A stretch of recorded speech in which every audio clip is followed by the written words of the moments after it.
We will call this meeting to order.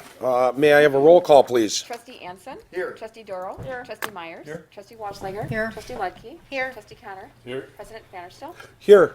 If you'd all rise for the Pledge of Allegiance, led by Trustee Connor.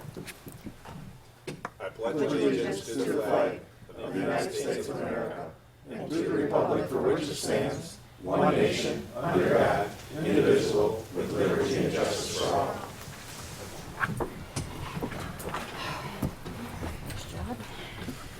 Is there anybody that would like to speak in public comments for items that are not on the agenda? Seeing as there is not anybody coming forward to speak in public comments, we will have our first item, which is a consideration of a motion to approve village board minutes for the September 14th, 2020 meeting. It's been moved and seconded to approve the minutes. Discussion. All in favor? Aye. All opposed? That motion is carried. The next item we have is consideration of a motion to approve the vouchers for payments in the amount of $561,160.14. I make a motion to approve the vouchers for $561,160.14. I second. It's been moved and seconded to approve the vouchers for payments. Any discussion? All in favor? Aye. All opposed? That motion is carried. The next item that we have is a consideration of a motion to approve operator's bartender's license. This is for Sydney Dobbins. I'll make the motion that we approve the operating bartender license for Sydney Dobbins. Second. It's been moved and seconded to approve that bartender's license. Any discussion? All in favor? Aye. All opposed? That motion is carried. The next, we have an application, or I'm sorry, a consideration of a motion to approve an application for a restricted species permit. This is for Dustin and Heather Boundy at 389 Prairie Grass Court. They're looking to be able to have 4 dogs. Are they here? Yes, I believe she is here. Are they here? Would you like to come and speak? Sure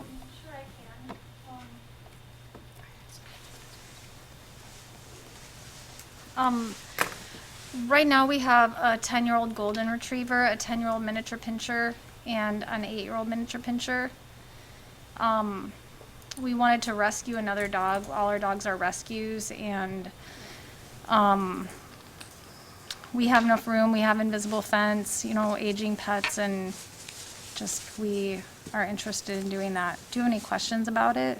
I have a couple. Okay. You know that our ordinance is 5 animals, no more than 2 of a kind, right? Of like 2 dogs, 2 cats? Right. And you're on 5 or 0.545 acres, correct? In Four Winds. Yeah. My acre's my home's on about the same amount. That's a lot of dogs for that. And I also do foster care for golden retriever rescue. I guess my issue is setting precedence with this. And it's not that I would want you to get rid of, well, I mean, you can't get rid of a family pet. No, But I guess my suggestion would be stick to the 2 dogs, keep, what you have now, but once they pass, you stick with no more than 2. I'm home with my kids and my pets, and I have 3 daughters. They're very responsible. We love our animals. We don't have an issue taking care of that many pets. Like, there's no problem financially. I guess we like little dogs too. I mean, we have 1 golden, but we're looking to get a smaller dog, and it just doesn't seem like that many. I just, with our ordinance, I guess there's a reason for it. I also would love to have more dogs, but I know in the past we've told 2 other people, I believe it was, that they could have an extra one if it was a foster dog that they kept for a short term. And anybody who has a dog, I mean, basically they love their dogs, are part of the family. Yeah. And I'd just be afraid we were setting precedents if we said, yeah, go out and get as many dogs as you want. I wouldn't want you, like I said, I wouldn't want you to have to get rid of any, but I'm not I, saying we'd get 5 or 6. The reason we started thinking about one is we have one daughter that right now none of the pets sleep with her. We have room for it.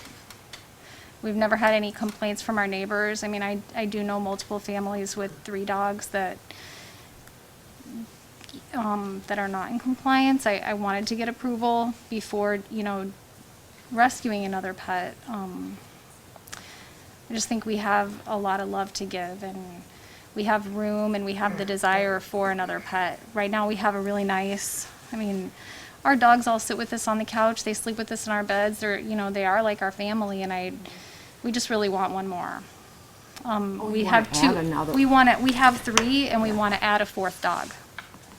So we have, and 2 of our pets are, I mean, our golden is 10 years old. You know, they're older, and I like the idea of having the existing pets kind of show them the ropes, you know, so they're going outside together. They kind of know.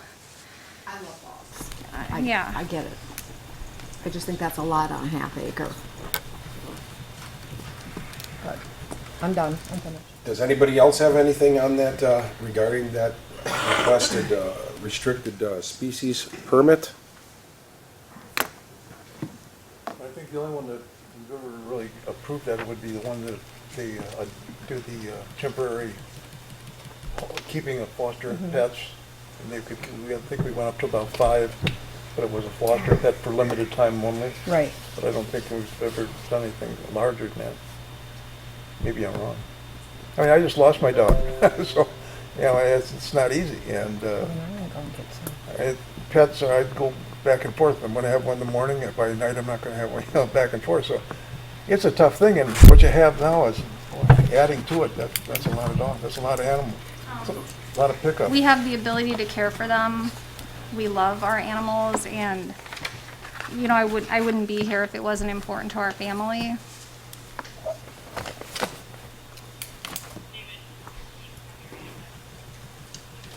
Anybody else?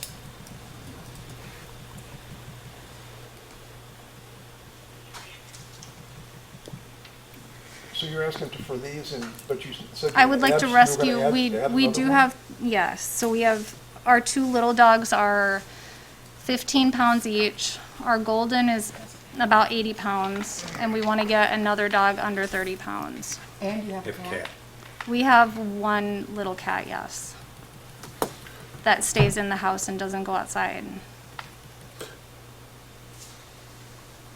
That'll be 4 dogs? That would be 4 dogs and 1 cat. 4 dogs and a cat.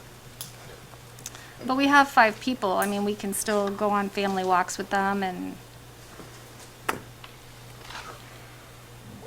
Mike, may I ask a question quick? May I ask a question quick? Do you currently have a restricted species permit that was approved?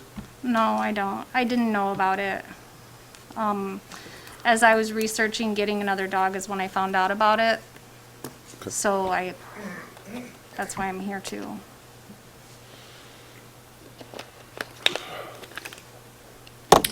Well, we have a permit request, so it would be appropriate to make, you know, I would enter, well, no, but we can, we would have to make a decision one way or the other, otherwise it stays open because it's a requested permit. It's a little bit different, but it's already a filed request. It's just our final say of saying yay or nay, so to speak, as a body. So it would be up to, unless other people have more, you know, discussion, but I can add or one more more questions. comment, if you don't mind. Our golden, he's had blastomycosis twice. He got it from the Bark River. It's a fungal infection. We treated it both times. Both rounds of treatments cost us like $2,000. It's human medication. You probably are familiar with it. There's nothing we wouldn't do for our pets. That goes for an additional pet. Yeah, we really love animals, so the dog would be getting a good home. But you don't currently have the animal? No, No, it's no. an animal that is to be determined. Right. Okay. So, but currently you have 3 4? We have a cat, 2 miniature pinschers, and a dog, and a golden. Yeah. Have you already turned in all the paperwork for the 3 dogs that you have? Yes. You turned those in when you filed for the permit? Yeah, and I put the name of the dog we were looking at on our request, Okay. Okay. so we don't have that one. Is that Charlotte? Yeah, we don't have her yet. Okay. Would it be appropriate for me to make a motion with a change? You can make a motion for what you state. Okay, There's no motion to change yet because a motion hasn't been made. So the motion you Okay. make is, you make the motion. I'd like to make a motion to allow her to keep the animal she currently has. But when, however, at the time one passes, that she does stay within our guidelines of a total of 5 pets, no more than 2 of any species, be it a dog or cat, and stay within the guidelines and ordinances of the village.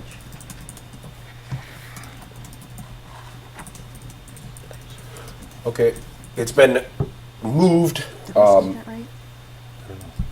But she gets to keep, I meant, she gets to keep not what according to the she way you has. said it. Well, That's what I mean. That's what I'm it- sorry. I meant that she can keep the ones that, the 3 that you currently have. The motion I am making is that you get to keep the 3 dogs you currently have, correct?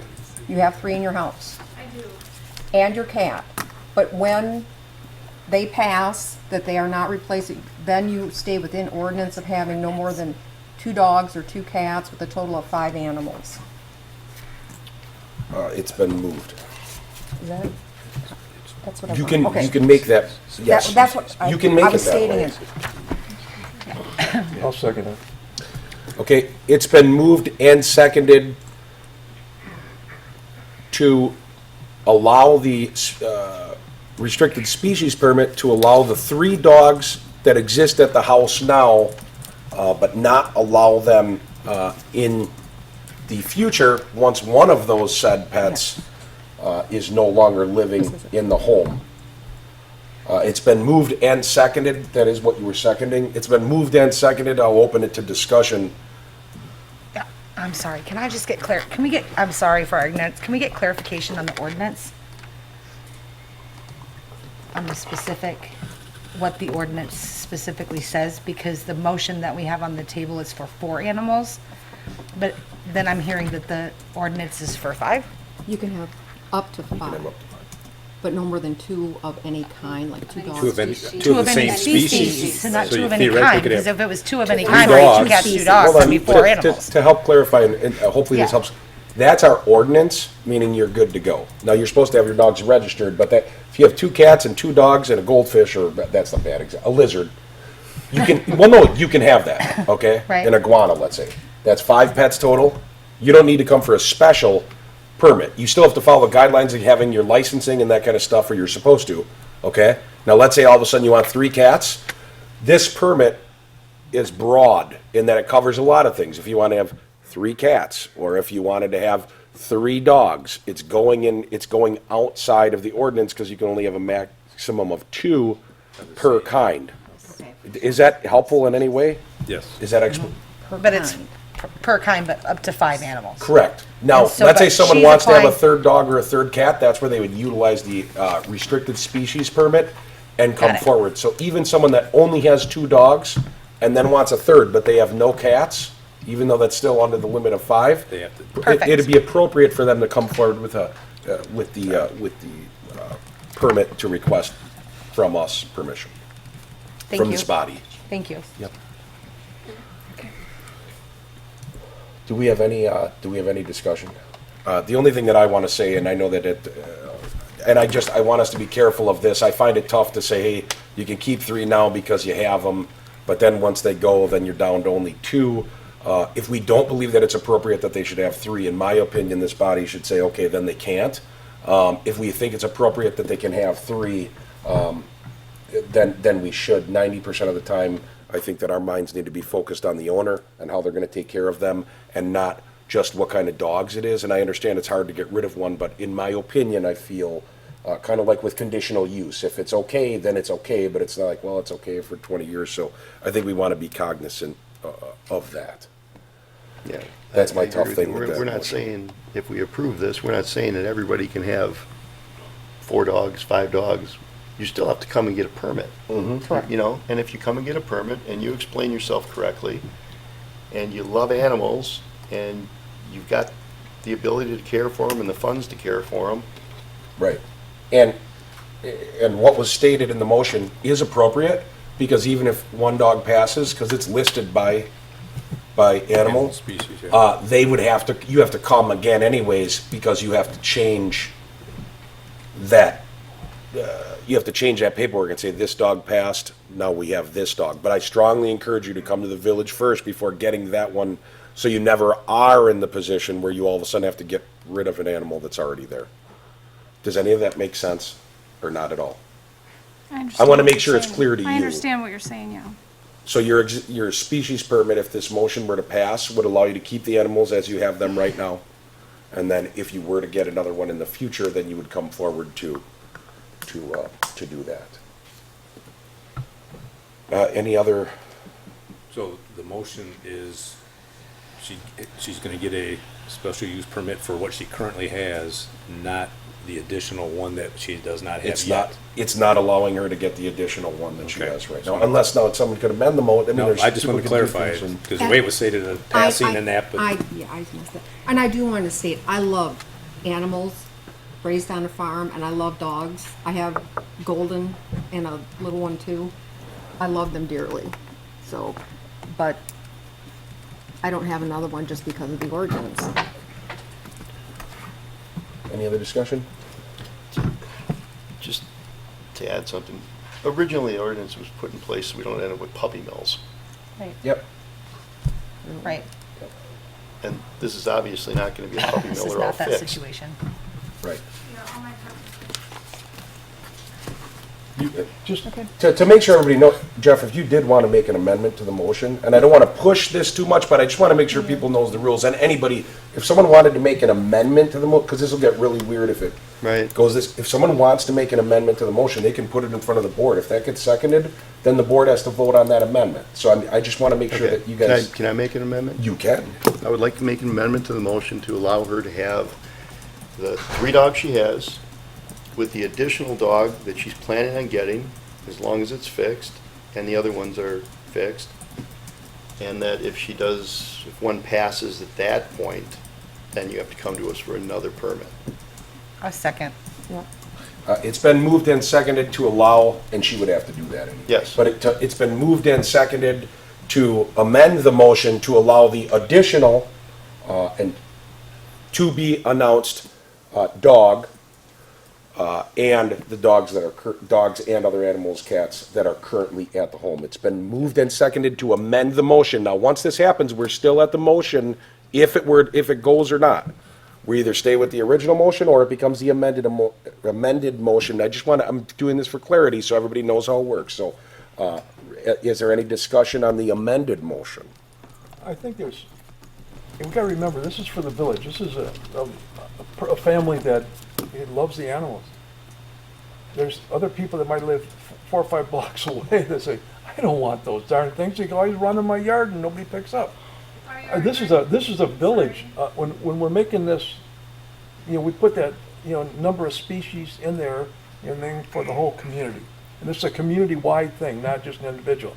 That's why we allow if somebody has special circumstances, to come to the board like this is today. But I don't really want to do too much changing of what we've done for the entire village, I'd rather have this special thing. Yep. Okay. We don't let our dogs run anywhere. At this time, I'm gonna hold you to, you had your time to talk, but I I'm gotta sorry. keep it to the board, otherwise it could turn into, and that's not because I'm being rude, it's just the rules of Yeah. the board. Anybody else with any discussion on the amendment? So it's been moved and seconded, I'll call the question to amend the motion to allow the dogs and cats that are already at the property and a dog to be determined, amend the motion to allow that as requested in the permit. All in favor of amending the motion? All in favor? Aye. Aye. All in favor? Aye. All opposed? Nay. You got all those? So now we still are, now we just have an amended motion, so we are back to that. Does anybody have any discussion with it being the amended motion on anything that hasn't been talked about or that needs to be talked about yet with discussion? For clarity, does everybody understand what just happened? Okay. Do you understand what just? The amended one, right? We just amended the motion. So Okay. the same motion Oh, is there gotcha. to an extent, except Okay. for it's been Okay, amended. gotcha. It's the, Okay. exactly your motion plus the to be Okay, determined okay. dog. It's allowing that ahead of Oh, time. okay. So now, at this time, we will vote on that motion unless anybody has anything for debate. So I'm gonna call the question. All in favor? Aye. All opposed? Nay. Got it. That motion is carried, so your permit is granted. Make sure when you get that new dog, please very quickly come into the village, and if you do end up getting other cats, obviously, once you go Right. against the rules, Right, right, I it know. gets, Yeah, no, I know, this is it. yeah. It's, No, I'm letting you know. yeah, I know. Thank you so much. Yep. The next item we have is consideration of a motion to approve a street use permit. This is Arrowhead Union High School District Municipal Library Parking Lot here in Hartland, Thursday, October 22nd, 5 to 8 p.m. This is during, is, Downtown business trick or treat, I believe is the terminology. is anyone here from them? They were not able to come Okay. this evening. So it's up to us, since they aren't able to come, I'm going to ask that the administrator just briefly just tell the board what they asked. So the chamber puts on their downtown business trick or treat, which I understand is a very popular event, a couple hundred kids on a typical year, handing for kids to hand out with the businesses, and the library does something, the chamber and the businesses down on that direction do as well. The DECA, which is a flash from my high school past, but it still exists, which is like a business marketing group for the high schoolers, puts on a trunk or treat. They typically do it the day of trick or treat, but they do it at Arrowhead. With COVID and everything, they thought, why don't we do it the same night as the business trick or treat? Looking for a place to do that. Obviously, our parking lot is kind of central to the downtown trick or treat and asked to use our parking lot. I think it's a good idea. We can button it up and keep it safe and control based on how many people they have to participate. Obviously, they don't know on a typical year, they might have 40. On a COVID year, they might have less. Weather, all those factors. So we're just trying to work with them and adjust on that night, but let them use the parking lot if that's agreeable to the board this evening. I'll make a motion that we approve the request from Arrowhead DECA, to approve the street use permit for the village Second. parking lot. It's been moved and seconded. Discussion? In here, they asked for the waiving of the $30 fees, and, Somebody did donate the $30. okay. So it's been paid. And has the library been informed as well? They are closed, and they also participate and do some different treatery activities. Commend Arrowhead for doing Police that. is good. Anybody, any other discussion items? It's been moved and seconded to approve the permit. All in favor? Aye. All opposed? That motion is carried. The next item we have is a consideration of a motion to approve contractor application for payment number 1 in the amount of $198,963.75 to Soper Grading and Excavating LLC for the East Industrial Drive and Progress Drive Bioretention Project. Good evening. As you recall, we budgeted to improve the water treatment on Industrial and Progress Drive, was to build a re-ditch and put some storm inlets in there. We want to improve the water that's going into the marsh and the Bark River. So we budgeted for that last year, and the price came in at $316,250. And of that $316,000, because of the stormwater improvement, the DNR gave us a grant for $150,000 to offset that. So we as staff are good with the completion so far, and we recommend paying Soper Grading and Excavating LLC the sum of $198,963.75.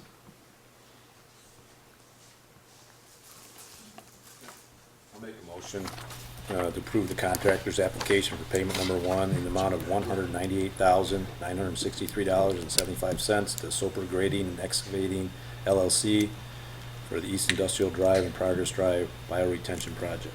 Second.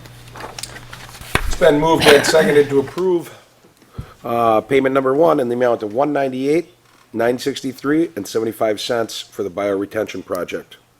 Discussion? All in favor? Aye. All opposed? That motion is carried. Thank you.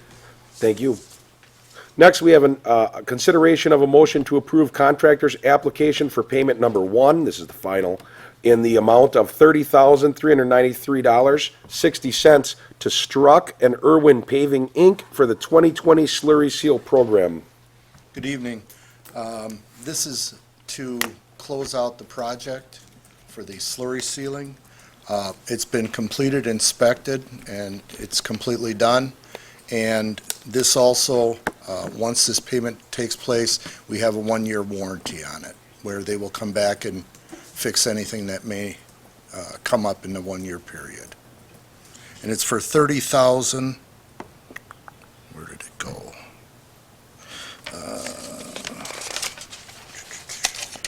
$30,393.60.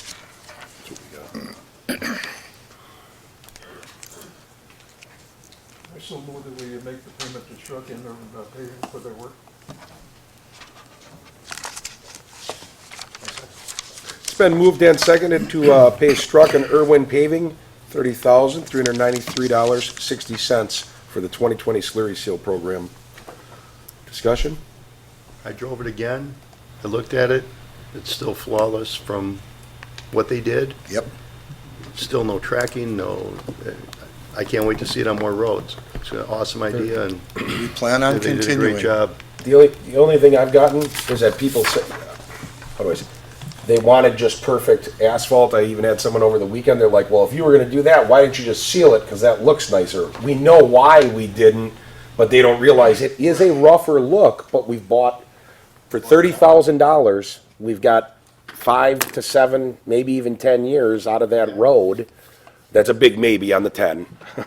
But we've got 5 to 7 years extending that road out as opposed to, mill and overlay or ripping it all apart and spending $300,000 to $500,000 on it. And we're maximizing tax dollars. And we'll so- continue to evaluate it over the Yep. year. Yep, and we got the warranty, so. I think I need to call the question. Sorry, I just lost track because I talked. The question needs to be called, right? All in favor? Aye. All opposed? That motion is carried. Thank you. Thank you. Thank you, guys. Sorry, I lost my, see, that's why I don't talk, because then I go all confused. The next item on the agenda is discussion and consideration of a conceptual site plan for the Sand Hill East multifamily development. This is Seatman Realty Corporation the property is located east of County Highway KE and north of County Highway K.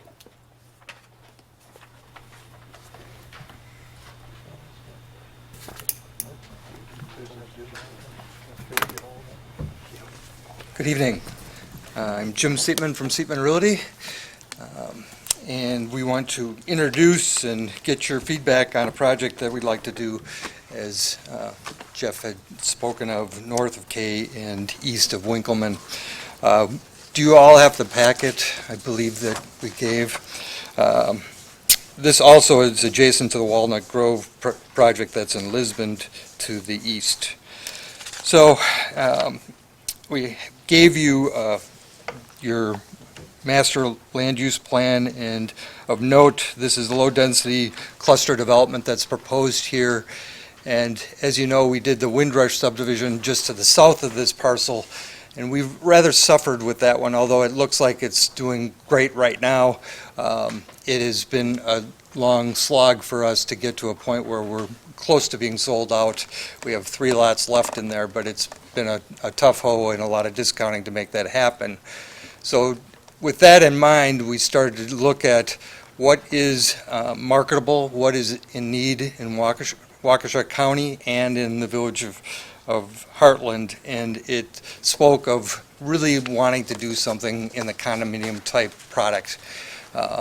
So we entered into an agreement with Kingsway Homes, who's had some huge success with condominium development, particularly in the Oconomowoc area in Pabst Farms. They are doing these duplexes that we're showing you, are these two-family units, and they can hardly build them fast enough. And so we looked at that product type, and then we looked at another product type, which is a four-family unit. Cornerstone Development does a lot of them throughout Waukesha County. In this particular project, we would continue to use Kingsway, but that is another product type that has done very, very well. So the proposal tonight is to, instead of doing 46 single-family lots similar to Windrush, which we know we can't market very well today, we are proposing 33 two-family buildings and 11 four-family buildings. The 11 four-family buildings are all located on the first cul-de-sac to the south, adjacent to K, and then the 33 two-families are to the north of that. The idea is to build sewer and water. The municipal water and sewer are on the site already, and to do it with private streets instead of public streets. And this was really after having some discussion with the administrator and the building inspector. We believe that the village would like to move in that direction with these type of projects, so we are going to propose to make it private streets. If you look at the layout, we did not connect to Walnut Grove, and the reason why we didn't connect to that is if they are private streets, we're really trying to keep public traffic going through the development, being that we have to maintain private streets. There would be a condominium association, like all other projects in the village, that will have the management and oversight of both building maintenance and the site. This site plan that was created was basically the same site plan that we had for the 46 units. And all we've really done is change them to duplexes, and they're called double duplexes now, or double dupes are the four-family. So we've kept the configuration, we've kept the drainage plan. The only thing that we reconfigured was the connection to the subdivision to the east. The buildings themselves, the two-family buildings would be in the sales point of around $500,000 a unit. They would include 2 bedrooms, 2 baths. The uniqueness to the duplexes is we'd offer 2 or 3 car garages, which would be very unique in the condominium market, is to get a 3-car garage. Many of these sites would have exposure on the basements, so we could finish lower levels, and when you do those things, it will drive the prices up. In Pabst Farms, they've regularly sold units for over $550 a unit, so they've done very well with them. As far as the four-family, there would be less opportunity for flexibility in those units, but what we liked about the units is we can cluster them side by side, so garages would face garages and the ends would face outwardly towards streets, so you wouldn't get garage exposure to the street, which is really nice. Those again are 2-bedroom, 2.5-car garages. All of the materials on the buildings would be high quality materials, more in the natural standpoint, or the hardy plank or flex boards for the units. The two families are going to be in the 1,500 to 1,900 square feet, and the four-family buildings, the units would be about 2,000 square feet in size. So when we met with the administrator, he asked if we'd come in and introduce the project to you briefly, and then look for some feedback from you before we start the process with the Plan Commission. This would need a comprehensive land use plan change, I believe, because of the density of a total of 110 units. Right now, we'd be roughly in the 83 units allowable with the density out there. So we'd have to change the comp plan, rezone the site. The hope would be to do this starting in spring of 2021. Before we get to questioning you, I believe we have people from the public that want to speak on this item. So what I'm going to do is, if it's okay with you, I'm going to allow them to come up. That way, because if any of that has to do with, but I'm just going to have, it doesn't mean that we're going to answer or have any action on it just yet, because there's a long process. This is just a conceptual plan, but allow the public to come up and speak. So anybody from the public that wants to come up and speak on this item, please feel free to come and do so. Make sure you state your name and your address. We're from the Walnut Grove neighborhood. Name is Dave Pond, W279N5723 Walnut Grove Drive. And my name is Keith Einecke. I live in Walnut Grove, not in the town of Lisbon, not in the village. And I'm here representing the Homeowners Association of Walnut Grove. And a number of concerns were brought up related to the subdivision. And certainly the Seatman family has developed some phenomenal subdivisions in the Waukesha County area, so I give them credit for that. But this, with the high density of 110 units on a proposed 47 units subdivision that was supposed to go in, it's just, that's the major concern, one of the major concerns. Traffic on KE and K, there's been a number of accidents at that intersection. Speed limit's 45 miles an hour. I think that has to be in a lot of consideration. Water runoff. Walnut Grove in the town of Lisbon, we've had a number of houses have water issues because of the water runoff on various farm fields. It was not planned for, and so that clearly is an issue with the amount of roof space that's being developed here.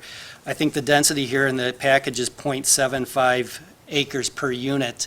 I'm not sure what Windrush was, but I'm guessing it was over an acre or acre and a half in that subdivision. Jim, you probably would know more than I would.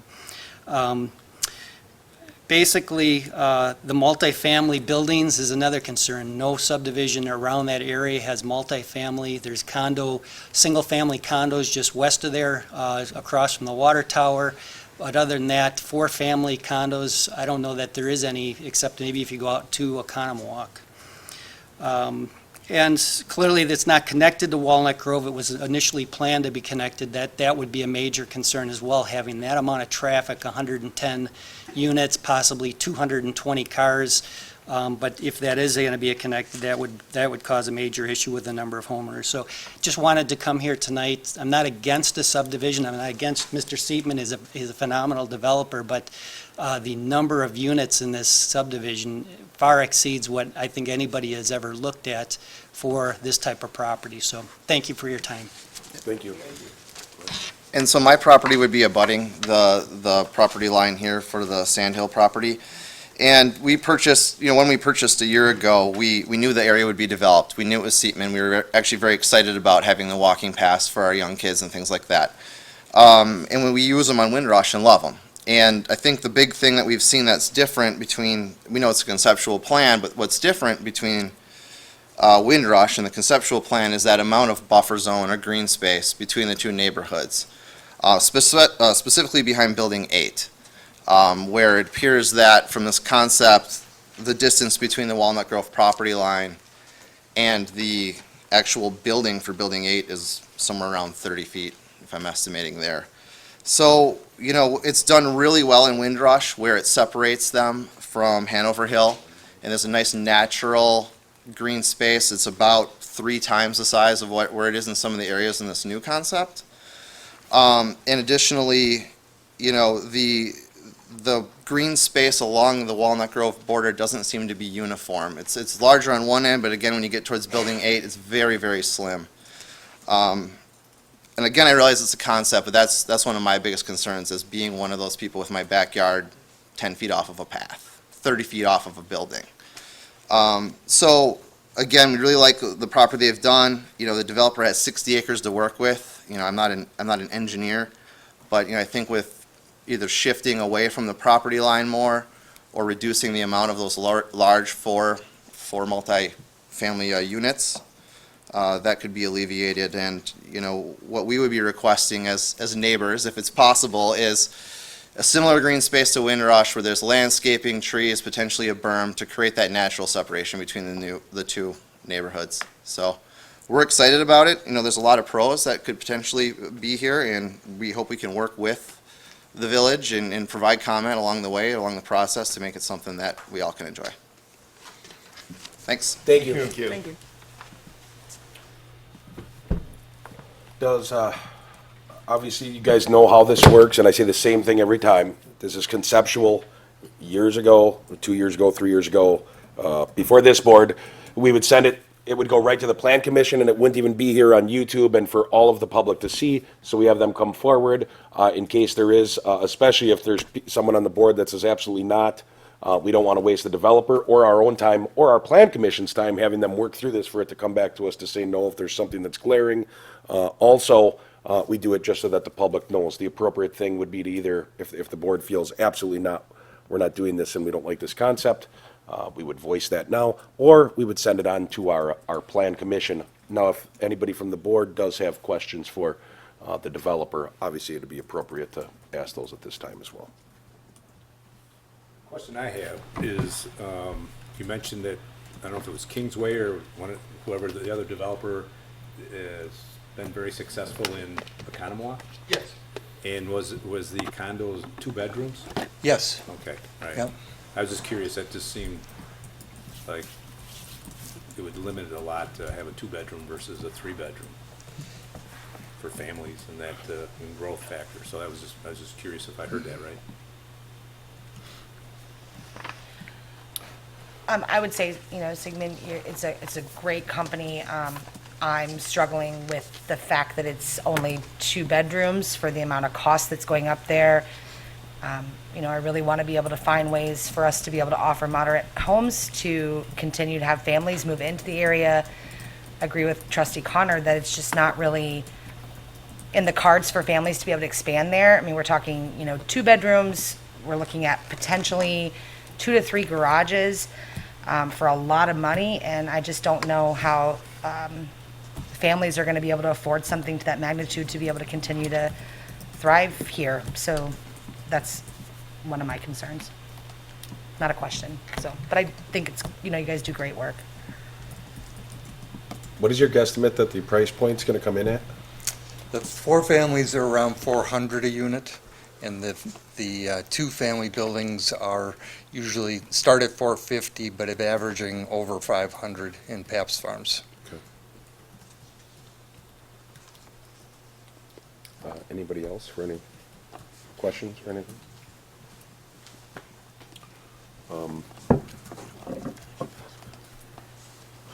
Well, we could either say, run away, we don't want this now, or we could send it on to Plan Commission if there's no other questions. No, I mean that realistically, if we were like, yeah, no, go back to the drawing board. I mean, if we know we're gonna say that anyways, that'd be appropriate, but, I just think we only have so much land, and we need to be very mindful about what we're doing with our developments if we want to continue to grow and prosper, offer more opportunities.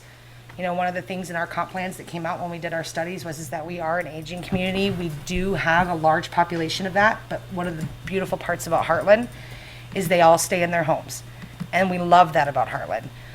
We have families that have been here for generations and generations, and they love staying here. This is their property, this is their land, and so we need to find opportunities for more families to be able to come in. And I just think at that price point and what we're offering for 2-family buildings or even 4-family buildings, it's not what our community needs to go forwards with. Kind of agree with Robin. I mean, I've got a family, and it's not an affordable family house, especially being a 2-bedroom. So I mean, yeah. That's an empty nester. I'll comment on that. I'm on the Plan Commission for the Villages Summit, and we were very involved with the Pabst Farms. And the Newman Group came in to develop part of the Pabst Farms, and they were saying the exact same thing that I'm hearing here. They said, you got to create more density, smaller lots, so that we can keep a more affordable home site. Go and check out what's happening there. We created 8,000 square foot lots, 65, I think there's 65, 70-foot frontages on public streets. The lots are well over $100,000 each, and the houses are averaging over $500,000. And the problem is the costs, the communities are driving so high on the cost to put these improvements in that an aggregate is so expensive right now, it's driven housing costs through the roof. I can come back in with 8,000 square foot lots, but you're not going to get an affordable house that you're looking for. Unfortunately, it's just the market in Waukesha County. We just can't do it. But go check out Pabst Farms and take a look at what he's doing out there, and you'll see the result. The only way we can do it is if you subsidize it. and I'm not asking for that at all. But if you want to do TIF money and do the improvements and get the cost down on that end of it, that's the only way you're going to get an affordable element in Waukesha County. And I think we'd all love to create a product in the 350 range, 325. It'd be wonderful for our kids to be able to afford a house in this community, but it just isn't going to happen with the way market is right now. So, I commend you for what you're saying. However, I think it's the due diligence for this board to take a look at it and see if it's an option.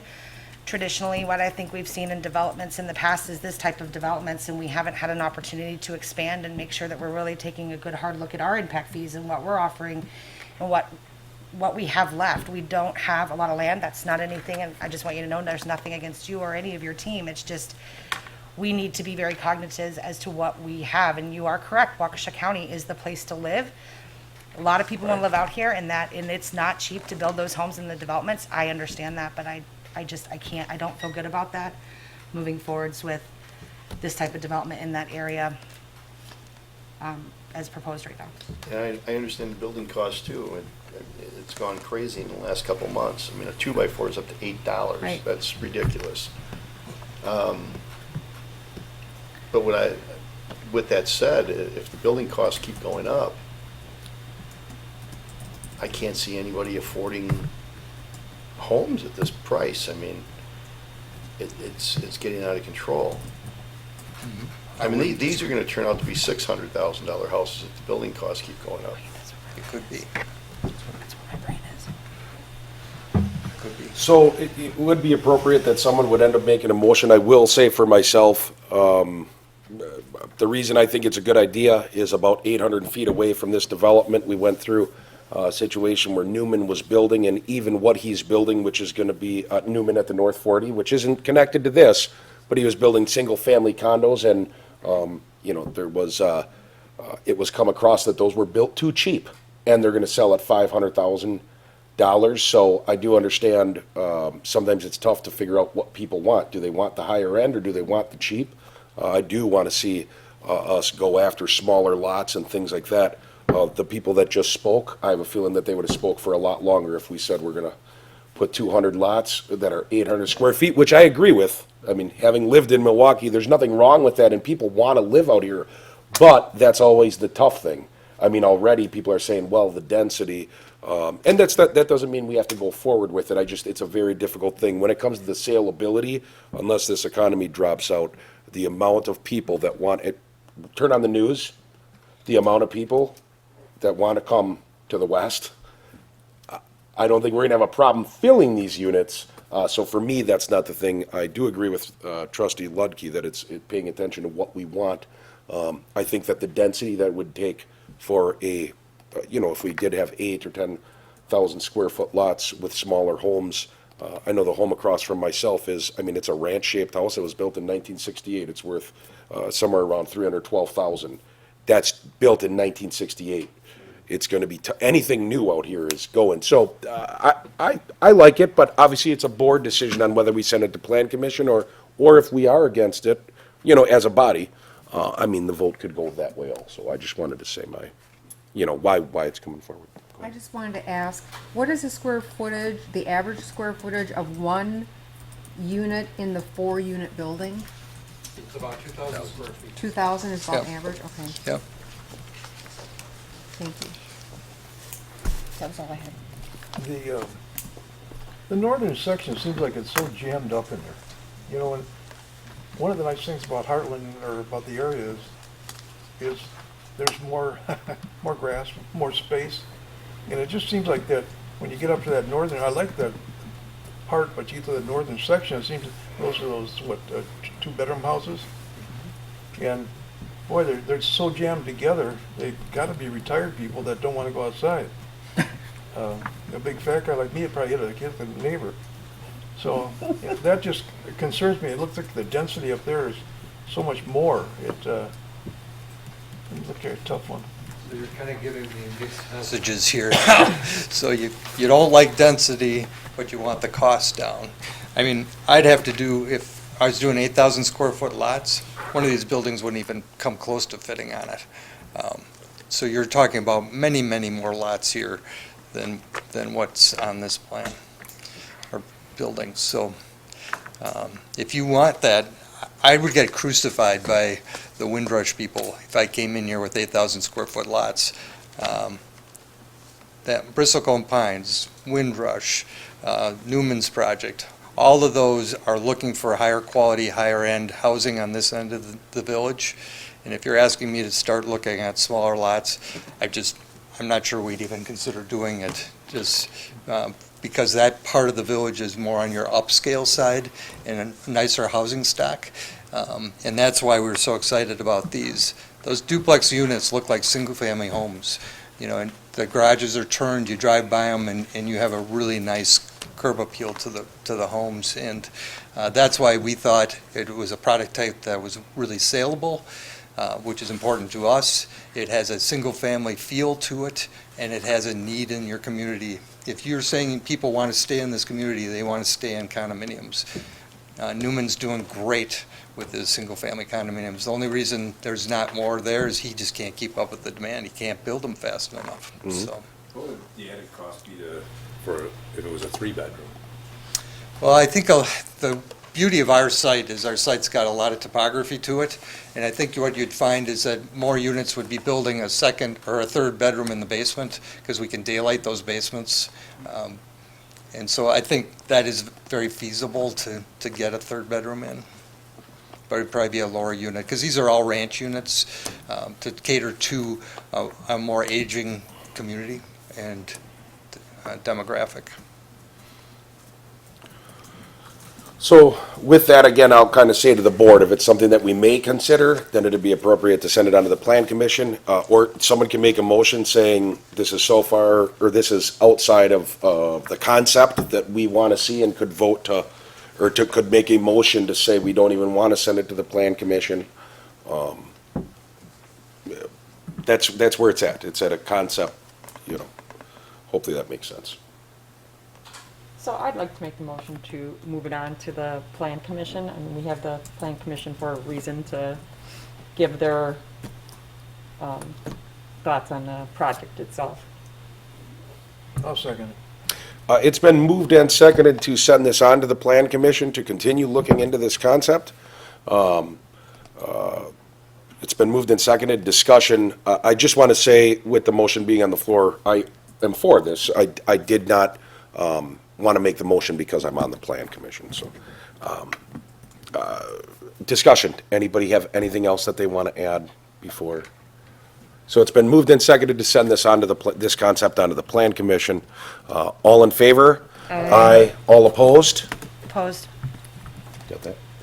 That motion passes. Thank you. Consideration, and we will take this feedback before we take it to the plan commission, so. Thank you. Bedrooms and things, you're welcome.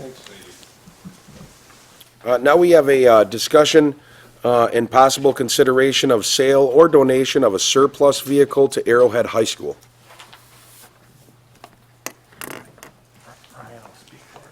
Good evening. Arrowhead High School's auto shop has been run by Eric Berlman for decades. And Eric now is in Oconomowoc, and Michael Wesp is the new auto shop teacher. And we've been spending, Mike and I and Anthony Christian, we've been hauling cars out of there, and we've been taking all the old antique tools that were in there, and we're trying to turn the shop into a shop where the kids can actually learn something about cars, because the shop was outdated. We've made a big investment, and Hartland Service has already donated quite a bit of money in jacks and equipment and toolboxes. We've had Arrowhead over to the shop a couple times a year now, showing off some of our equipment and training them. We took the last car that Eric had. He had older vehicles that had been taken apart a lot of times, and they were just junk. The kids couldn't learn a thing on them. So I donated the last car now to the Hartland Fire Department. It's now extrication material. So this opportunity of this old squad came about, and I know you guys can probably make $6-7 grand on this thing. So I'm coming to you to ask if the board has it in their budget to either donate this car to Arrowhead. It would be a great tool to have a late model GM car there. We just bought new scan tools for Arrowhead. And these wireless scan tools can talk to that car wirelessly. And these kids could learn so much for a decade. That car would be a tool for 10 years for that auto shop. So when I saw the car was available, I thought I would stop the process of having it go to auction and ask the board if they would consider a donation to Arrowhead Auto Shop and maybe donate the car to Arrowhead instead to help the kids learn. Now, Hartland Service is willing to kick in, and you know what? We can even make this a three-way split. So if you guys decide that maybe it's going to nick the budget too bad, and I need to step up to the plate, maybe Arrowhead steps up to the plate a little bit, and we can do this a bunch of ways. But, of course, my first ask would be to donate the entire vehicle to Arrowhead and let the kids learn on this car. And it would be a really nice upgrade to the auto shop. Any questions? Real quick, so you guys saw, I gave you a memo kind of outlining, we usually get anywhere from $5,000 to $9,000 for these vehicles. I think one of my concerns that Administrator Rhodey and I talked about, Hartland isn't the only community that feeds to Arrowhead. There are 11 other communities that would be benefiting from us, from the village of Hartland donating this vehicle to Arrowhead. You know, the town of Lisbon, town of Merton, all these other communities that would be benefiting from our donation. And it's something we haven't done in the past, so it would set a precedence. But feel it is a good opportunity, so we thought we'd bring it in front of you to see what the board felt would be a good opportunity going forward. Thank you, Ryan. Thanks, Ryan. So what do you guys think? I don't know your budget, and I don't know how you feel about, helping out Arrowhead, but I just thought I'd ask the question. I like the idea of some form of it. I don't know that it's the whole thing, but I think it's vital that we give back to the community. I mean, our job is to give back to the community. I mean, we got, future auto technicians, mechanics. It's a great thing for us to do. And like I said, as we just talked about, a lot of people like to stay in Hartland. So, I mean, if we can teach people a passion that they have, and it creates future mechanics or auto technicians. I got to be careful. Mechanics, I'm told, is obsolete because it's all technological. But I mean, you look at it from reaping benefits and giving back and revitalizing. This could help keep local mechanics here with us, and it's a great passion. Now, granted, I think we need to discuss. Like you said, he had three options. According to what we had in here, I was thinking it was just one option. So, I mean, that's where I think collaboratively we should decide how we want to do it. But I definitely think there is a way to do it. Just how do we want to make it happen? But I think it's a great idea to give back to the schools and help future kids with career paths. So I think anytime a vehicle goes where there's kids that are trying to learn about cars, I think is great. I think as a village, we deal with every single person, so we got to be cognizant of that. And we have had some things happen in the past that caused us to always say that it has to go to auction. So typically to be like, nope, it has to go to auction. That's the only way to do it. I know for myself, I would be open to not making it that this car has to go to auction. But what I would rather see, and I mean, I'd put myself on in assisting do this, but I would rather see us try to raise those funds so that the taxpayers are out nothing, they're not even donating anything, but help raise those funds with people to donate. I think that we would have the money quite quickly, in my opinion, including myself, helping to get people, like Rick said, I believe it was Rick that said there's other communities, or no, Ryan said there's other communities. Let these other communities kick in. I mean, you get $1,000 out of each community. I mean, that's 10 grand. There'll be 3,000 for the 3,000 extra for it to go to Arrowhead, as long as the board, settled on that price. But I would like to see us try that as opposed to just giving it, because we do need to remember it is the people's money. If I'm not mistaken on exactly what Arrowhead's is, but it's about $4.55 per thousand that you're paying on tax here in the village. For Arrowhead, it's about $8.56, so you might rub someone the wrong way. I don't know if those numbers are exact, but I think they're close. But I would like to at least see us try. That doesn't mean at the end, if we come up 2,000 short, maybe we can hold this thing off the auction until the end of the year. Try to raise the money. I know I will help. To try to get out there and tell people to do this, to let them know what they do. Obviously, you've already said you'll help, but let's see if we can't get everybody to kind of do it as a cumulative effort. The money still comes back to the village, so every taxpayer is covered. It's not necessarily a donation. It's a community effort to buy the thing, so to speak, so it goes to Arrowhead. Sure. I don't know what the board thinks of that, but I'd like to see us try that.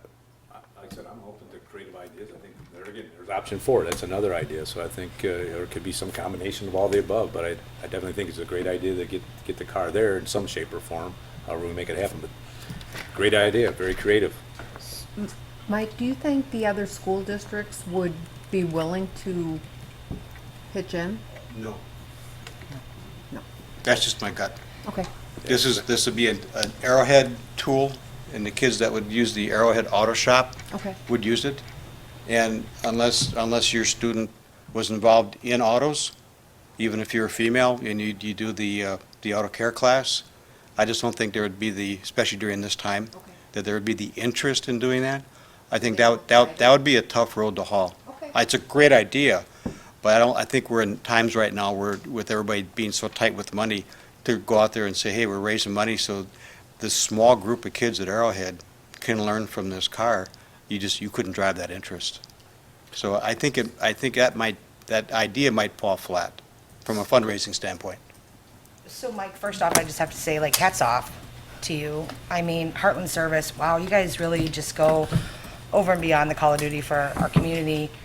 Getting involved in a trades like auto mechanics just at Arrowhead, it's a win-win for us. I mean, we definitely know that that's an industry that needs to see more and more growth in it, right? It's a trailing industry where you're not seeing a lot of talent come through the doors, and so you taking your time and going and donating is great. I have to concur. I'm struggling a little with us going back out to the community, potentially, if this was the option, to go out to our community and our residents and try to raise funds for a vehicle that we have. Like, I just can't, I can't really see that happening, but I do like the idea of going out to the other municipalities and asking the other municipalities if they would be willing to support this venture and have it be a Lake Country venture of that sense for the students at Arrowhead, as opposed to going back out to residents who are already taxpayer dollars and things like that. So I do like that idea of seeing if Ryan could contact, Merton and North Lake and Stone Bank and some of those other municipalities and see, because,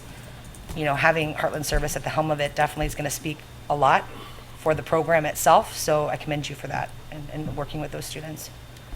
Great. I just thought, in my head, I was thinking that you'd get a lot of good press out of it. Hartland, the village of Hartland donates automobile to Arrowhead Auto Shop. I can see the headline in the paper, and I think you get a lot of good press out of it.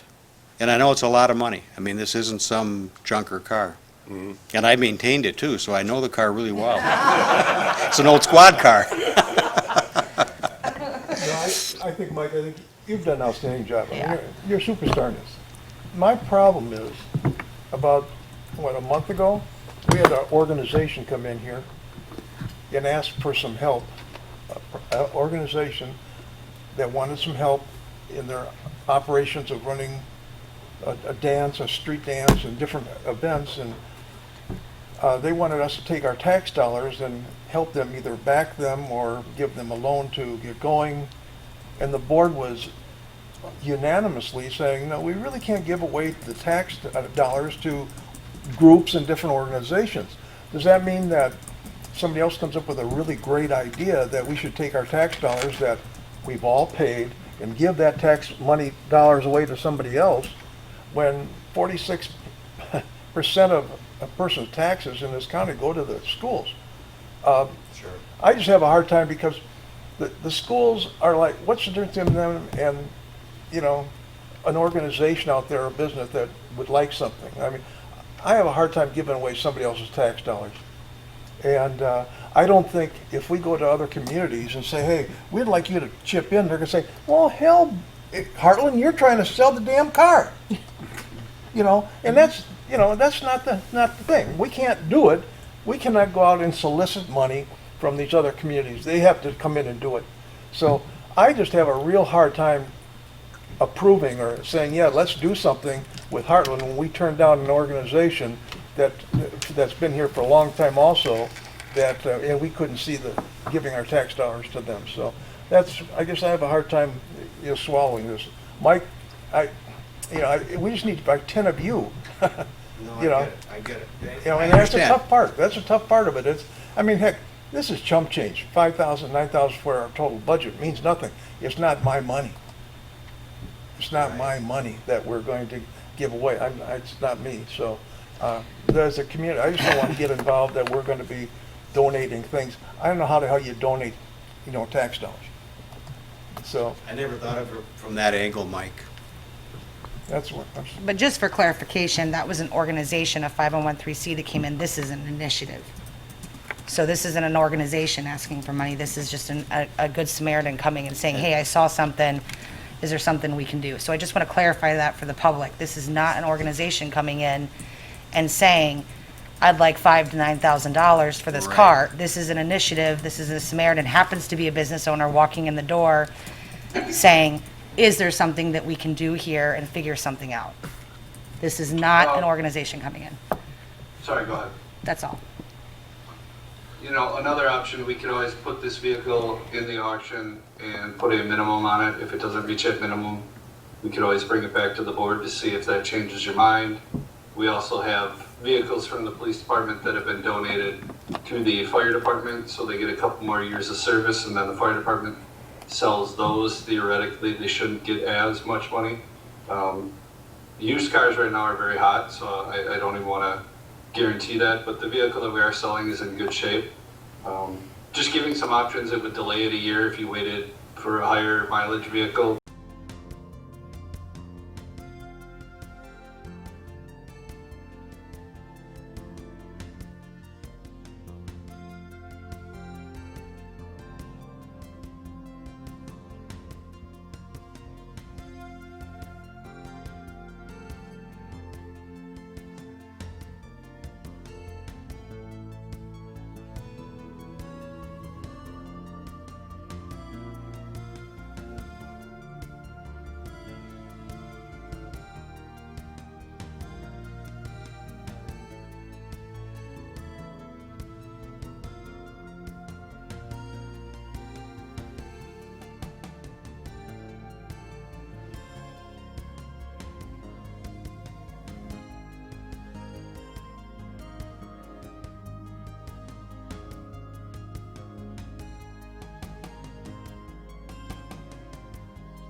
Back into order if everybody's ready. It's a rough crowd. We have our item on the agenda is discussion and consideration of revised plan for remodeling the village boardroom by BSI project team. Thank you. My name is Chris Walgren with BSI, along with Brett Heikela, the account executive at BSI. As you remember, we were here about a month ago showing you the first proposal for the lower level boardroom alterations. We took your comments back and have a resubmittal that I believe you all have copies of. It involves some design drawings as well as some budget numbers. What I wanted to summarize was there were no changes to the AV submittal. We took that feedback last time that did not appear to be any substantial changes to the AV portion of the submittal for this room, so that remains as it was. However, some of the substantial changes that were made were the removal of the 3 exterior windows of this project, 2 on the wall behind you and the 1 on the side wall here. So hopefully that's reflected in the packet of drawings that came through. Another minor but subtle change was to take into account the existing chairs that are in the room, the black chairs for the public, so that should be reflected in the budget pricing. And then lastly, there was a comment to explore both designs and costs for building-wide interior signage. And you should have some drawings that indicate how far throughout the building that signage was taken, as well as even some examples of what that signage should all be ADA compliant, complying with current building codes. One thing I'll just mention is that if this is based on the whole project, some of that signage budget is included in the construction number in this area. So if it was just the signage we move forward with, there's a little bit of an add to it. If you did the whole project, this is all reflective in it. Some of the signage in the boardroom is put into that overall construction number. So it would be a little bit more if you just wanted to go through with the signage, and I can get that for you. Also, when we walk through some of the doors, the signs are on there right now.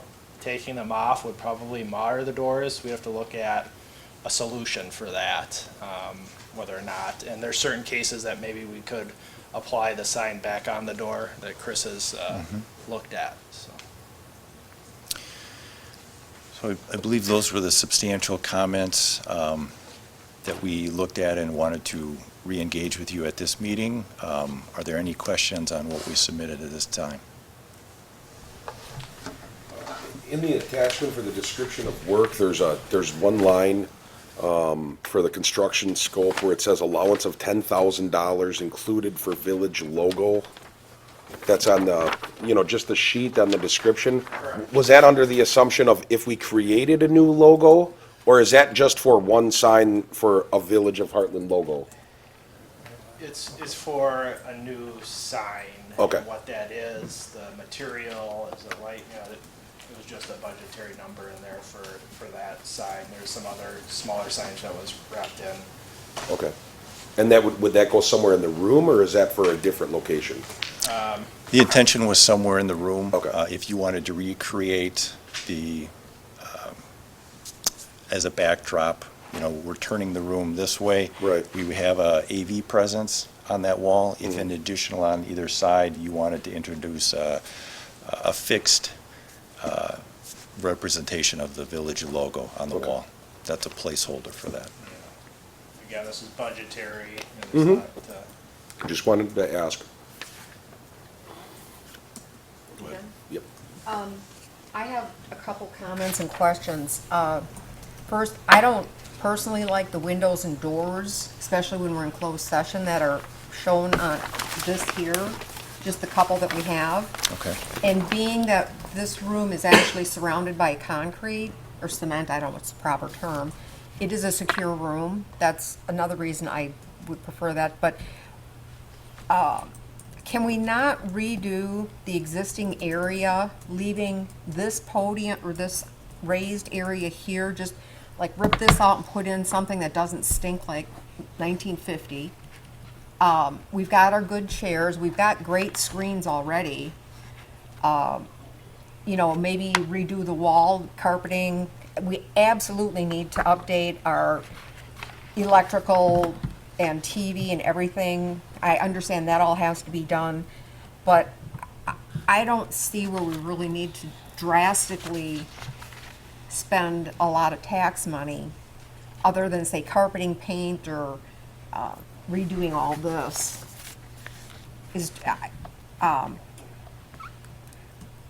Turning it, what is that, 45 degrees? Is that 90. 90? 90. I guess I don't see the necessity in that. But that's just my opinion. I'd like to save some more money on this. You done? I'm done. The AV equipment, in that, for years we've talked, we gotta get it on, you gotta get it on YouTube, we gotta get this, we gotta get that updated. So that, to me, that's a no-brainer. We gotta, your program plan looks good, and you got the person who can run it. My concern is, we meet here twice, maybe 3 times a month. And I've been told, oh no, this room is used every day. How in the heck are we gonna change this room around when what's gonna make it different for, We're gonna sit over here, and then there's gonna be chairs out here, move the chair. Are we gonna bring tables in for all these other meetings that are going on in here? I mean, are they gonna sit in their chairs and look at each other? Well, then why the hell are they going here? Go to the library and use one of their rooms. You know, so I guess my concern is, I like your layout, it looks really good, but when people tell me that, hey, we have a lot of meetings in here, I wouldn't want a meeting in here if my other group. What are you gonna do? How are you gonna change this around for all these other meetings that we have here every week? Now, the planning commission, I can see that working in here. I can see, but other groups and that, I don't know. I look at that, well, what are we gonna do? Just turn all the chairs around and look at each other this way? Yeah, I don't know. Can someone explain that to me? Yeah, we'd be bringing in, so we'd get rid of the challenge right now is this big monster table, and we'd bring in some smaller tables and be able to move them around and set them up for what we need based on each meeting, for each user group. And the tables actually look flat, they're pretty slick. So we're gonna bring tables in and take tables out for the extra meetings? I think what they proposed is tables that are much smaller than the, I don't know what that is, but 10 foot Like the by ones we had 4 downstairs, foot maybe? table. They showed them, and they actually were in the drawings, but they were in last month's drawings that showed. Examples are a flip-top mobile table Yeah. that are real easy to move around. We have a similar sized room in our office, and we reconfigure it all the time. Of course, it doesn't have a board area, but the tables are very, let's see what they have. The board area, they take support of the ceiling. And then, Well, and we, obviously, just, to try to regroup, and I don't want to take on your time. We don't have to do any of this. The only reason it was brought up is, obviously, the AV portion of it, but did we want to update from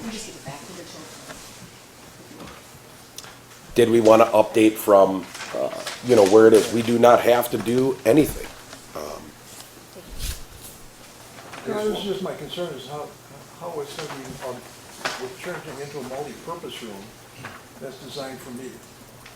That's my concern. I would say that's how we use it now. It is used a lot. I know we're happy to quantify that better for anybody who isn't here all day using it. It certainly is used, but again, we're just trying to put together a package to punch this room up. Obviously, the AV is a big part. Turning it gives us some more options and gives us better flexibility for the cameras. But I think the President just said this is not a life or death decision here. Yeah, one thing that I was thinking about is the functionality. I mean, I've only been here 2 years. It's functional. Is it outdated? Yeah, but it's still functional. Is there certain things with AVR and things like that? Yes. In some of my short term here, we've had discussions about a possible safety building changing. So I guess before I see an investment of this magnitude in here, how serious are we, whether it's 2 years out, 5 years out, of putting together a public safety building, and the money that is proposed here could be set aside to that future growth. So just contemplating over the last, since the last time we were here, is that how serious are we about a public safety building? And if that is, I think we should talk as to what type of timeline, if at all, and then is it worth putting this money in, or is it, make a few adjustments, so you can throw some paint up like Ann mentioned, and a few things here to get by, update some AVR, and then seriously look at future growth in a public safety building versus putting it here and then say 5-6 years down the road, we're gonna do a public safety building, and we just invested, a third to $500,000 in renovating this place. Just a thought from a taxpayer standpoint of, utilizing money. If we invest here, we gotta be thinking, in my opinion, we're staying here long-term, past our tenure. Yeah, it's up to us as a board. I personally think it's a good idea. I think that I think this room is a representation of us. I think it's overdue on how far it's gone out. I mean, it's been, but that doesn't mean that I'm right, for the village. It definitely costs money. I do believe it's a representation of us. If this was a business and I was walking into someone's office, I would not, considering that they hadn't changed their pictures that just from humidity have wrinkled inside of the frames, and I really mean that. I would question, but that doesn't mean that I'm right that it's the appropriate time. I'm only one of seven, and that's kind of, but that's why I, kind of got started to bring it forward. But if the board isn't comfortable with it, then it might not be the good time to do it. Or there's a happy median in between. I mean, you got to bring it up to get the ball started and Right. on the discussion going. So Right. I think it's healthy discussion. And I personally like what they've brought forward.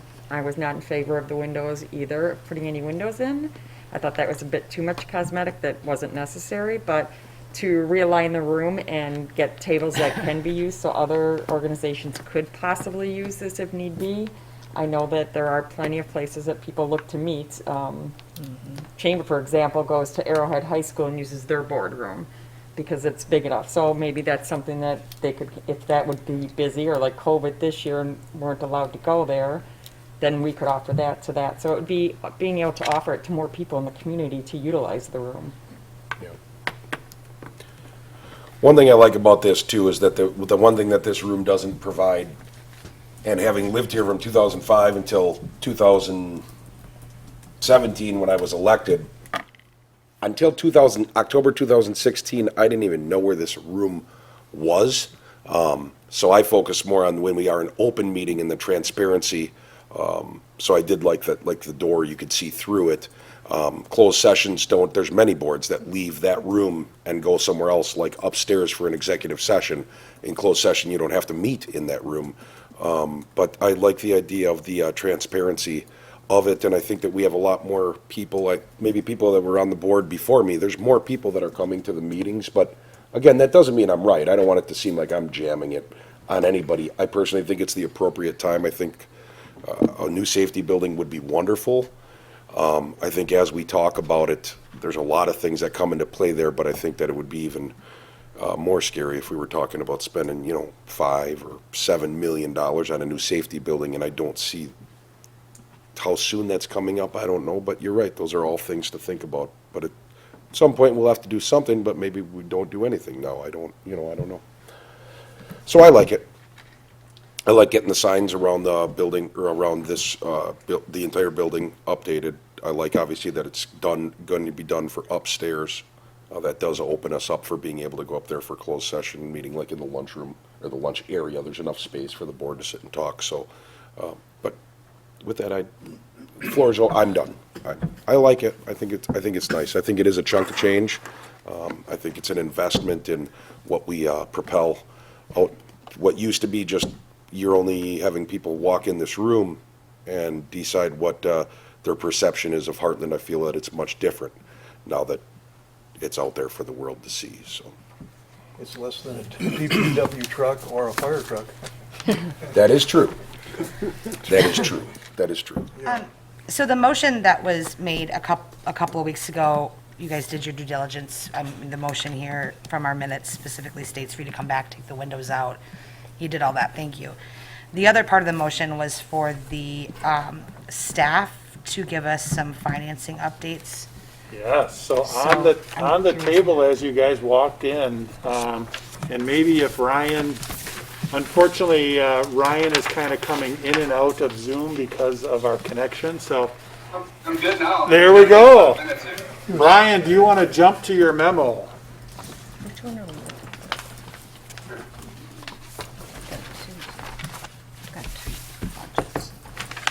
Ryan, do you want to jump to your memo?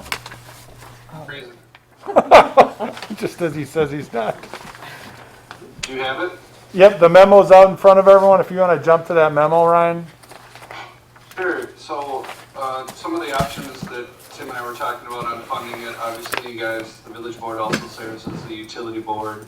So talking about a split payment, the water utility, sewer utility, and then the corporate reserve fund. The benefit of the corporate reserve fund is a project like this would have a life of at least 20 years. So assuming if we had $150,000 in village expenses, not the utility portion, did that over the 20 years, it would come out to about $7,500 a year that we would repay the corporate reserve fund. Same thing we do with fire trucks, ambulances, and any big projects like this. So, I mean, that's one of the options. Another one would be for it to come out of capital improvements using fund balance. That's always risky on the debt end. When we issue debt, they don't like us using fund balance. And then the other option would be to do this as part of the borrowing in 2021 for 2022 and 2023, but then it would be part of the taxpayer levy. It helps if my mic's here. Can you hear me? Yeah. Yes, Ryan, everybody heard you. You did not break up. So, Ryan, with you saying that, this is Jeff, but with you saying that, can you touch on how it affects the taxpayers? Because and just in knowing that there was a little bit of this talk going on, it's my understanding that that you guys save some money each year in some of these funds that have to do with future projects. No, not necessarily. We used to have a lot more. Spending is a lot tighter now. The only impact of this would be the $7,500 a year, but that would come out of our general budget. So we would obviously have to find $7,500 in our budget annually for 20 years to pay it back. This wouldn't increase our tax levy at all. Okay. All right, thank you. Same thing, like when we borrow a truck, when we buy a truck, that doesn't go on the levy. We're buying it and the public work department pays it back over the 10, 15, 20 years. Gotcha. I think another thing to look at is, this is an old building. It's been added on to and changed here and there. And you're saying $7,500 for the next 20 years. Are we gonna stay here for another 20 years? Again, or as Rick had mentioned, are we actually gonna build a new building that, for fire and police, and possibly move our offices into? I mean, how much money are we gonna put into an old building? You know, with an HVAC, checking that system, Ben's, all his, I can't even describe what is back there, wiring, computers, cameras and everything, which absolutely has to be done. But I think at some point, we're gonna have to draw a line and say enough, and just put money away for a new building, and maybe save over the years. I don't know, I have an issue spending this kind of money. Real quick, Sussex recently did an entire new municipal building. That cost was over $40 million. Oh my And goodness. Oconomowoc is doing a new police facility, and that is $12 million. Now, if you remember, our library addition was $5 million. Okay. So a new police and fire would probably be in the 10 to 15 million easy. Again, I'm just saying, you know, how much money do we want to put into an older building? And, you know, check everything that's above the, I don't know. It's just something to think about. I don't think we'll be moving ever. I don't, maybe police and fire, but, you know, a $40 or $50 million building might be tough for the taxpayer. Oh, yeah. Jeepers, 40 million, that's crazy. I would agree with that. We can talk about moving all we want, but when we're talking about paying it back, you're talking about $733,000 a year as opposed to $7,500 a year to pay ourselves back. Yeah. I don't see us moving anytime soon. At least not with the people that are on the board now, just because we do an outstanding, every single one of us, each individual and the board as a whole does an outstanding job really overseeing the money, and I mean that. But Ryan, I really appreciate the options that you put together here. It was nicely laid out. Yes. Coming from a Sorry, construction, treason. Absolutely. thanks, Brian. Thank Coming you, from a Ryan. construction background, I get it that a lot of times it's cheaper to build new than to try to fix this. Doing remodeling and building new, and sometimes when you go into this and you want to fix this, you end up spending more money on remodeling this than you would just to build a new one over here. So I like the plans. I agree with what Rick said too, but with what Ryan just said, I can't see spending $40 million on a building to house all of us either. No. In the next 20 years. We're still a community of 10,000 people that are basically landlocked. We're not going to turn into a community of 40,000 people in the next 20 years. So we're going to be in this building. So If I could add to that too, and he's not on camera and you can't see him, but we do have the gentleman that just moved the camera and put it on me, and moves it around and takes care of this board very well with doing their shots and putting it on YouTube. His name is Ben. But Ben did have some input in this also, and the changing of the room, just so everybody knows, there was two things that were large. Number one, I think we all agree that we're trying to be more transparent and we no longer want to have this oak blockade between us and the people. It brings the people much closer. It brings the speakers much closer, but it also makes it much easier for AV. It's very difficult right now. As people watched for years, we didn't even have a camera. We have one now, but you just saw the side of someone's head. So part of that came into it. Not that I don't want Ben getting in trouble with the board, but he did have his opinion on saying, yes, this is much easier for me. And I know we've already kind of said we need to do the AV budget, but that was part of the reason of them turning it, or at least that's my understanding, was a lot of Ben's input, more even so than ours. But and kind of managing some of the equipment a little more aesthetically in the room and Yep. housing it a little better too. well, we do need to redo that anyways. I mean, that's really important to get that done. So I like the fact that there's no windows anymore. I think the savings on that was big enough to justify that. I like the plans. If no one else does anybody else have anything? I mean, we could make a motion. I don't know if we have to make a motion if we're not going to do anything with it. I don't know exactly how that contract works on how many I times. think the we can- important part is the team that designed this is here for the feedback and the design element. They gave us a rough budget. Obviously, it gets bid out, so we don't know, plus or minus, just like our road projects, we give a budget and then we bid it and we find out, it's usually in the ballpark. But I think the important part is the feedback to this group, so that they can understand what you guys are as a board are looking for, so that they can reflect that. And it sounds like if the design is agreeable to most, then maybe we should have this back on the agenda to discuss, as a board, moving forward or not moving forward. We don't need to keep bringing the architect back. They've designed and they've come up with the budget. The important part is, they're here now. This is our time to communicate with them. Mm-hmm. And if you guys want to, as a board, talk about this in a future meeting, then we can put that on the agenda. I would leave it up to the board. I obviously, as you just stated, for myself, I mean, I personally feel we've all talked about it. I don't to put it on a third time, but if people really wanted, if people wanted more time So if we to review come back things. when he's gonna put out the bid, we can see how much that window's gonna cost here, this window here, those two windows cost, and then we can cut those if we don't want them, right, part of the bid? That'd be, We could put them as bid alts, but Bid alternates, that's, because those are gonna be expensive. Sure, yeah.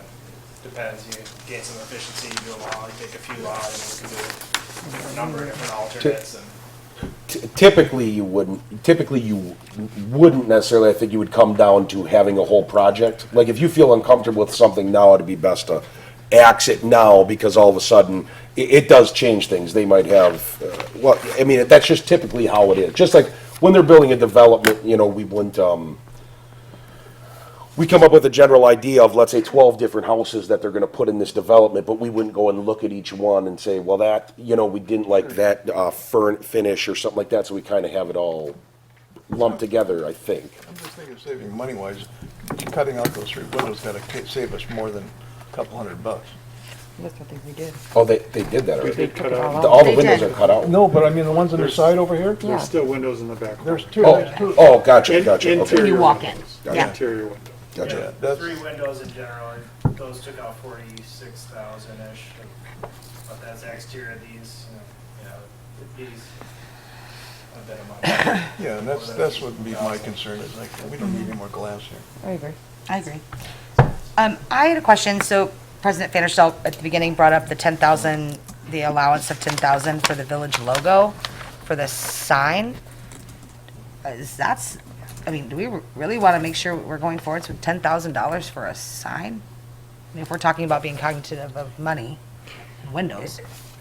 That does. I just don't know how much a sign is, so that's why I'm asking. Like, That seems a bit high, and there's a lot of different ways you can do it. There's vinyl letterings that can go on the wall that look really neat now that can be attached to it. So there's a bunch of different things that are far less expensive. With signage these days, digital and whatnot, it kind of runs a gamut. I'd say that is definitely the higher end. We put an allowance, that's why we expose that, but there's definitely some room in this budget, to work and refine the details. And like the raised letters we did outside when we Right. renamed it, those are less expensive. Yeah, So the dimensional letters. Yeah, different villages, cities have, any different number of budgets and, and ways they do it. And there are quite a number of municipalities that are spending, so it's kind of what everyone has a budget for. So. yeah, I'm just struggling. $10,000 for a Yeah. sign, and we had a debate over a $5,000 car. Like, I don't know. I'm like, yeah. But I thank you for answering that it's like kind of depending on what we choose. Right. I have a stupid question because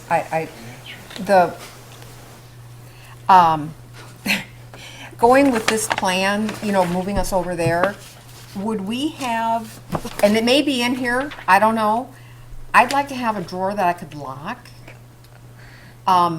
Is that in here? That's why it's a stupid question. I didn't see anything about our, what would you call What are you this? locking up? The dais? Okay.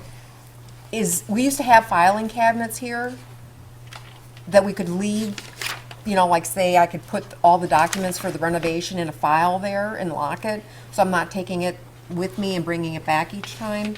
Or is that something that is bad? I'm just That's asking. something that we could look into. I mean, I don't think they've gotten that far. I think that would I be. understand, but that's something, I would like to have that I could leave a couple things And here. I think it's, I guess, those kind of things, they're not gonna have a problem figuring out how to get file cabinets and stuff, but like when we're at the $329,000 level. I don't want to add to it, is what I'm asking. Was it already in this or not? I don't know. I don't either. I do not know if they had under counter. I don't want to add anything to it. I was just wondering. That's why I said it was a stupid question. I didn't know if it was already in here. Not specifically, but we took the design only to a certain level to establish these budgets. Okay. But with specific feedback, there's always the opportunity to add that in going forward. I know we can always add new fees. But, Yeah, we take out those windows, we'll save money. but often a balance effect with other features and amenities, maybe less of a finish material selection in another spot can cancel each other out. So I'm not saying it would be a net add at this point. Well, and again, I don't know if any other trustees would be in the same situation where they'd like to leave a couple things, but I know that there's other boards and people that meet here, and some of this we may not want to share with other people. And that's why I'm saying, I don't know if any other trustee has the same thoughts or not.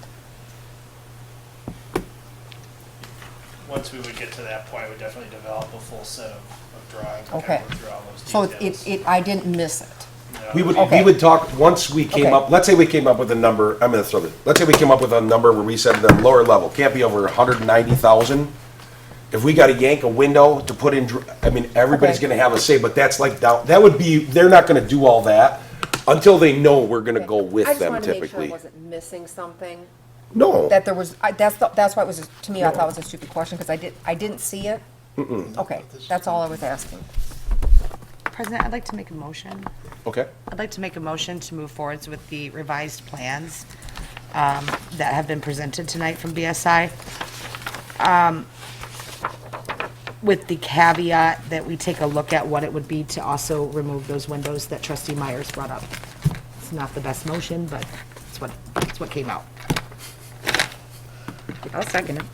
It's been moved and seconded to accept what has been proposed to us tonight It totals $329,499, with different things that were on the paper. I'm not gonna read each one, because we Thank all you. are looking at them. With the caveat that, the windows could be pulled if there's a significant savings there, Thank you. and the board would vote on that? Is that? Sure. Is that kind of what you Yes, meant? that's what. Okay, so it's thank been you. moved and seconded that with that caveat, the windows, but other than that, what has been proposed, this revised plan, be accepted, for continuing to move forward. Thanks for saving me. Nice looking. Any other discussion? I guess I will say that I am fully in favor of that motion. In discussion, I'm saying that I really think we need to do something in this room for the perception of Hartland, and I don't trust that any one of us is gonna sit down and wanna spend as much as it's gonna cost for it, especially not on us. Police? Yeah. Fire? Yeah. DPW? Yeah, but for what we do and just for a room, I don't see us, they don't like, the guys upstairs and staff don't like to hear it. I don't see us moving anytime soon, like Ryan said, so I'll shut up and stop talking. Time for the vote. And not unless everybody's done talking. Open for discussion. The only question I have, and to Trustee Luke's window thing, what happens if after that we come back with the dollar value? Is there still opportunity to look at a few other things to bring the cost down if necessary? I think Or that would if have the rules would show, Trustee Ludke has made a motion, it's been seconded, that if the motion moves forward, currently we're looking at the windows. Correct.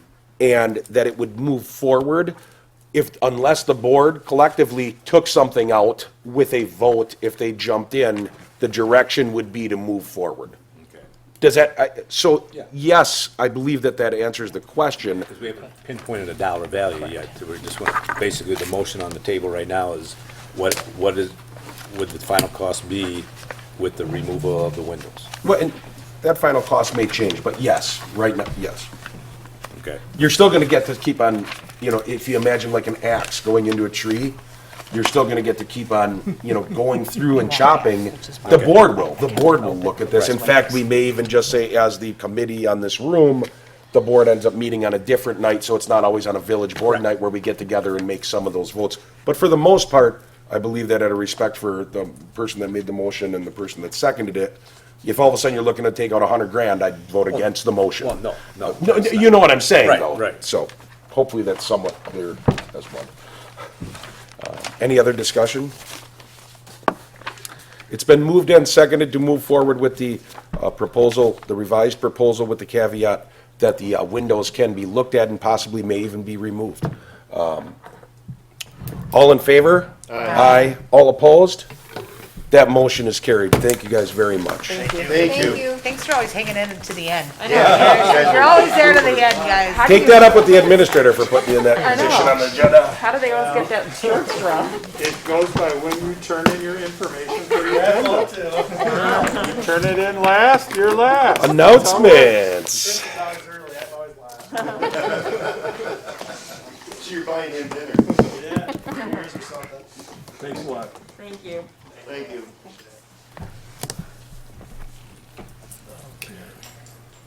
Any announcements? Good evening. Good Just want to give you some project status. The paving program is almost complete. We're putting the plantings in the municipal lot. We have some punch list items up on Surrey, Cameron, and Chisholm. They have some adjustments that they have the elevations wrong, so they have to fix that. Water project, Bristlecone Water Tower. We're inspecting that tomorrow, and we'll be filling it hopefully tomorrow afternoon, and it'll be back online by the weekend. Utility project on Sunny Slope.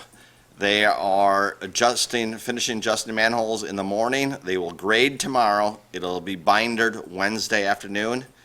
And then we have to wait a little bit for Sendex. So Sendex is going to be paving their parking lot for their addition. And next week, we'll put Sunny Slope in the final lift of asphalt. That's a good thing. It's like the best news today. There's, I just want to keep you They were in upset about the tune. time frame on that. Yep. Some people will. Thank you. All right. Thanks, Dave. Thank you, sir. You bet. Yes, I have one. Oh, We, Donna and I and Kinsey met today. We're going to be putting together some meetings for trying to get food and money donations for the holiday train. As you know, it's not coming this year, but that's the food pantry's largest fundraiser. So we're going to have a meeting in a couple weeks with Kiwani, Spid, Chamber, Village, and the food pantries to see what we can do to help them raise food in December. It's fabulous. since they aren't coming, does that mean it's kind of any rules we come up with to raise as much money as possible? Whatever we can do. Awesome. Cool. Good evening. Good evening. Had one quick announcement just in regard to winter parking. Been talking with our DPW and just doing things a little different this year. Really just following our ordinance to the letter of the law as how it's written. What's written now is from November 1st through all the way through the month of March, from 2 a.m. to 8 a.m., there's no parking on the streets in the village of Hartland. And that's obviously for any type of road maintenance, plowing, any cleanup efforts, things of that nature. Once upon a time, I'm not sure when it happened, I think the police department tried to look at doing it when it was actually in conjunction with a weather event.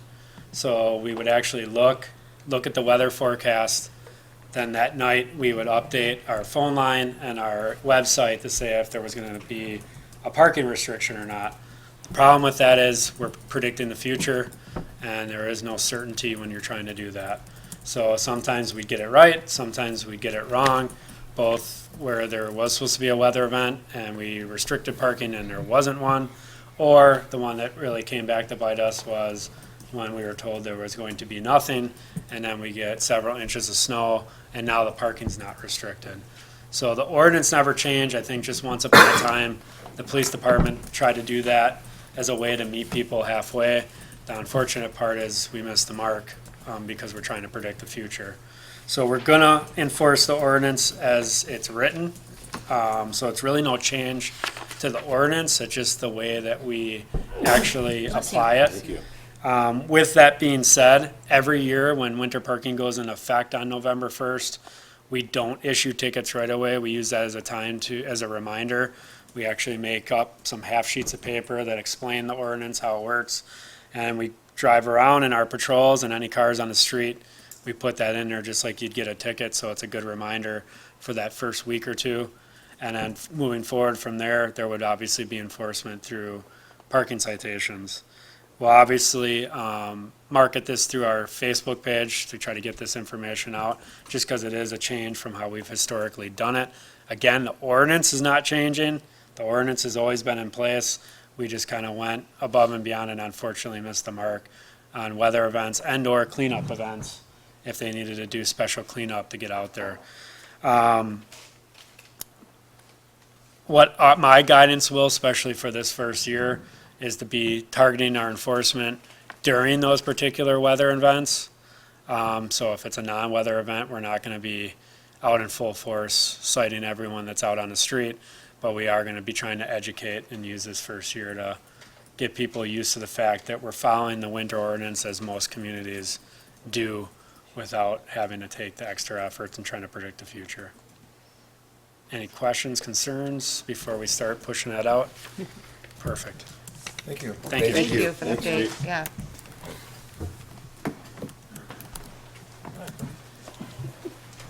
Chief? Good evening. Good evening. So, finally got the house on Lakewood. Walked through it today for 2 hours with my 2 deputy chiefs, setting up what we're gonna do and looking at it. Just wanted to give you the schedule of what we have planned. We are cramming a lot of work into the next couple of weeks. So tonight they're out there doing forcible entry and roof operations. Tomorrow night we will be doing an EMS patient movement drill because there's a lot of staircases in that, so we'll be using that. Wednesday we'll be doing wall breaching and search and rescue. Saturday the 3rd we'll be doing yet to be determined fire training. Wednesday the 7th, again, yet to be determined fire training. On the 9th, Friday the 9th, we will pretty much be doing an all-day prep. There is probably, we counted today, probably 18 burns that we're gonna be able to do in there, so. We'll be setting that up. And on the 10th, starting at 7 o'clock in the morning, we will be working on the room fires and then the final burn down, so. That's on the October 10th? 10/10, yep. And So- all 18 are gonna be going on the 10th? That's not gonna be a 2-day? Correct, Okay. yes. Just keep on moving through, okay. Yeah, just gonna mow them down, so. Okay. Lot of small rooms in the house, so we can get a lot of nice burns and not reach into other rooms and that, hopefully, so. Okay, awesome. So if anybody is interested, wants to stop out, please feel free to stop out and we'll walk you through what we're doing. Thank you, Chief. Thank you.